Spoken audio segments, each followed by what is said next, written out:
Les émois d'une voix, saison 1, épisode 9, stratagème amoureux.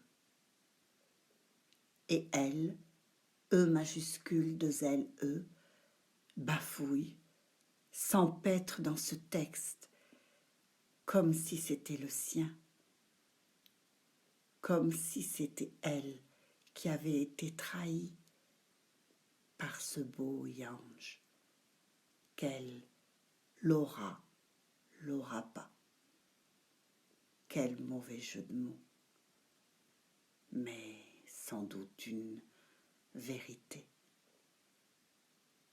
Cora écrivait pour être lue. Cora écrivait pour être appréciée. Cora a écrit pour être tellement aimée. Cela n'a rien à voir avec une écriture pour parler, pour crier à la face du monde. Elle et Cora n'ont pas pris le même chemin, mais tout leur a été soufflé de là-haut par une impossibilité de faire. C'est une transition, mais vers quoi donc? Un cadavre exquis, comme le diraient les surréalistes. Un cadavre exquis qu'on va déterrer pour se sentir morte une fois de plus.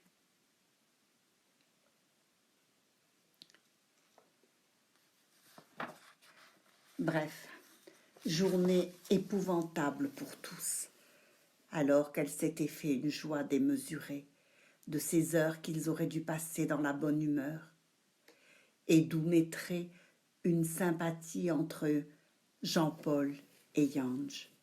Mais elle se promettait bien de ne pas abandonner si vite la partie, incapable de croire à la goujaterie de l'un et au jugement si définitif de l'autre. Aussi, le lendemain, sans réfléchir, n'écoutant que son cœur, téléphona-t-elle. « Allô, bonjour, c'est Laura », se crut-elle obligée d'ajouter, d'une voix mal assurée. « Bonjour, comment vas-tu » se contenta de répondre Yange, d'une voix terriblement douce. Aussitôt, un frisson la parcourut. Pas un mot d'excuse ne lui vint à la bouche, malgré sa conduite de la veille.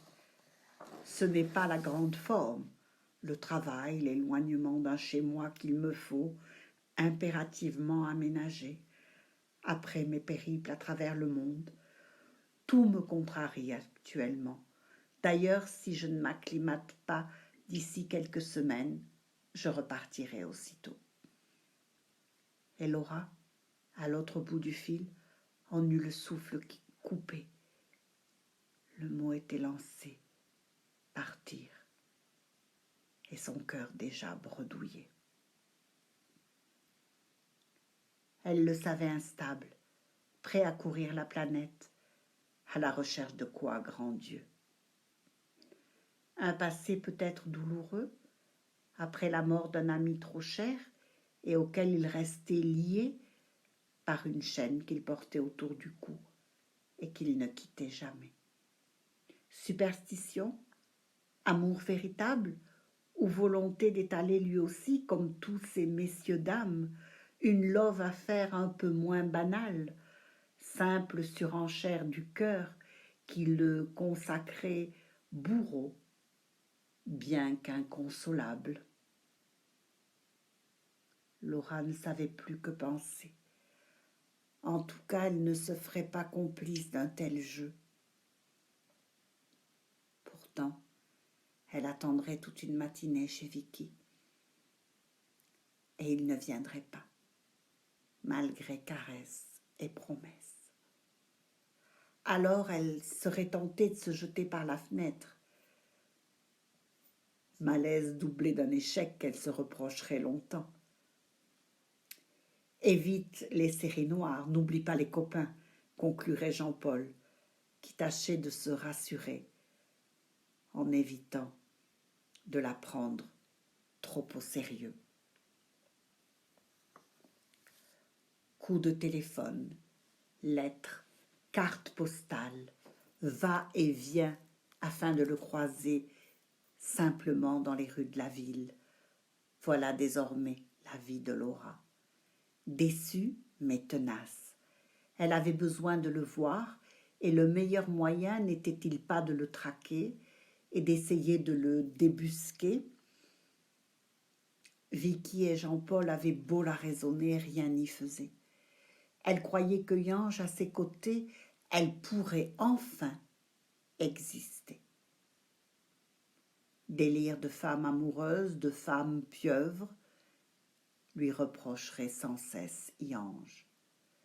De déception en déception, elle se cramponnait à l'image de ce garçon qui faisait si bien battre son cœur et qui la rendait tour à tour folle de bonheur et de désespoir, mais qui se moquait de sa petite personne, puisqu'il préférait résolument, comme Jean-Paul, rechercher un frère amant. Qu'avait-il à faire d'une fille, même amoureuse, et sûrement parce qu'elle clamait trop fort ses sentiments? Laura mettrait beaucoup de temps à admettre qu'elle se heurtait toujours au même problème. Garçon, elle aurait séduit Yange et n'aurait pas attendu son assentiment pour le violer, lui faire avec force, très doucement l'amour. Il était assurément de ces hommes qu'il faut brusquer à certains moments et câliner à d'autres. Laura se haïssait de n'être qu'une fille parfois, en songeant aux instants de plaisir partagés dont ils se privaient tous deux. Et Yange ne soupçonnait pas un instant ce que cachaient les bouderies intempestives de Laura.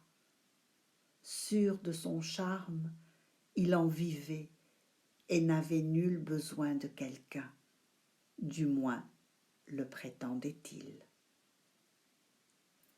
Avant son départ pour le Gabon, départ qu'il avait décidé sur un coup de tête, il parla à Laura. Les êtres, vois-tu, je m'en sers pour mieux les rejeter ensuite. C'est que je me suffis à moi-même à présent.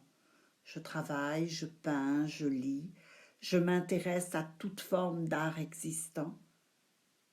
Qui aime qui? Peux-tu me répondre? Pas d'attache. Personne n'en vaut vraiment la peine. Défendre sa liberté et son authenticité, voilà le plus important à mes yeux. Égoïste? Sans aucun doute, mais c'est un remède efficace contre les désillusions et je ne veux plus souffrir à cause de qui que ce soit. Alors vois-tu, tu n'as rien à attendre de moi. Je ne te donnerai rien. C'est peut-être dur, mais c'est ce que je pense. N'insiste pas, tu perdrais ton temps et je n'aurai pas la patience de te supporter longtemps. Non, c'est non. Compris? Laura avait entendu ce flot de paroles, l'avait vu se raidir et au fur et à mesure qu'il lui parlait, ne plus lui prendre la main. Yange était déjà ailleurs, il était parti et ne la regardait plus. Impuissante, elle ne put qu'acquiescer, pensant qu'au fond, elle préférait souffrir, aimer et haïr d'un seul mouvement de son cœur. Venez se mêler aussi à ces sentiments contradictoires, souvent le désir d'avoir le dernier mot. Elle lui enverrait des roses rouges pour lui dire au revoir, lui montrer qu'elle pouvait avoir des gestes de garçon. Si elle avait eu de l'argent, elle l'aurait couvert de fleurs, de bijoux, d'objets de luxe. Il en était friand. Elle songeait avec émotion à la miniature persane qu'ils avaient admirée ensemble. Elle lui aurait volontiers offert de l'argent contre une douce parole, un geste tendre et un semblant d'amour. Jean-Paul connaissait son tempérament et ne pouvait s'empêcher de l'en blâmer. À ses yeux, Jange ne la suivrait pas sur ce chemin-là, ce qui lui donnait certainement, pensa rêveusement Jean-Paul, un caractère viril affirmé, malgré ses hésitations, ses fuites et son allure ambiguë. Et Jange, de son côté, ne reniait rien de tout cela. Son amour, il l'accordait ou le refusait.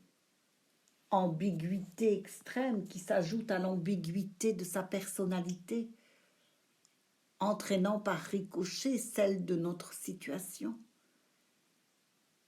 Et si je lui laissais un peu la parole, plus par bribes, mais en lui permettant de se raconter à sa guise, de s'exprimer alors qu'il a tant de mal à le faire.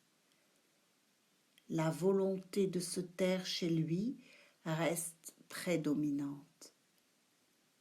Est-elle là pour lui conférer plus de mystère? N'aurait-il rien à dire? Écoutons-le.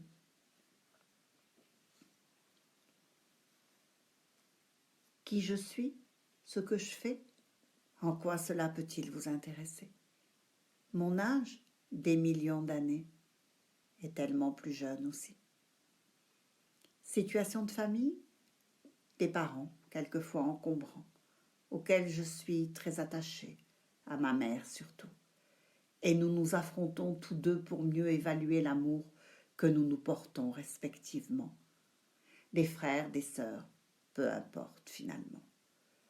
Si je vis seule, comme vous l'entendez certainement, mais vous seriez surpris de savoir qui m'accompagne quotidiennement dans ma tête, mon cœur et tous mes rêves.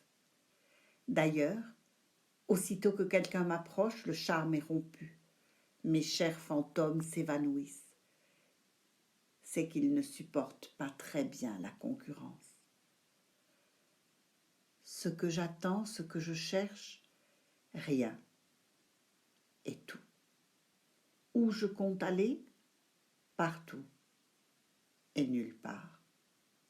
Comment je vois ma vie? Je ne la vois pas. Je la vis tant bien que mal avec des hauts et des bas. Comme tous les humains, j'éprouve des sensations en dents de scie, plus que la plupart sans doute. Ce que j'entends par être humain, vous, moi, les autres, mais humains qui nous sommes peu à peu déshumanisés.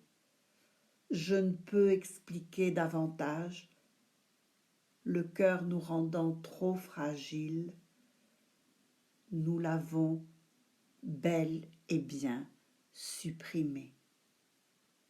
Vous, moi, les autres.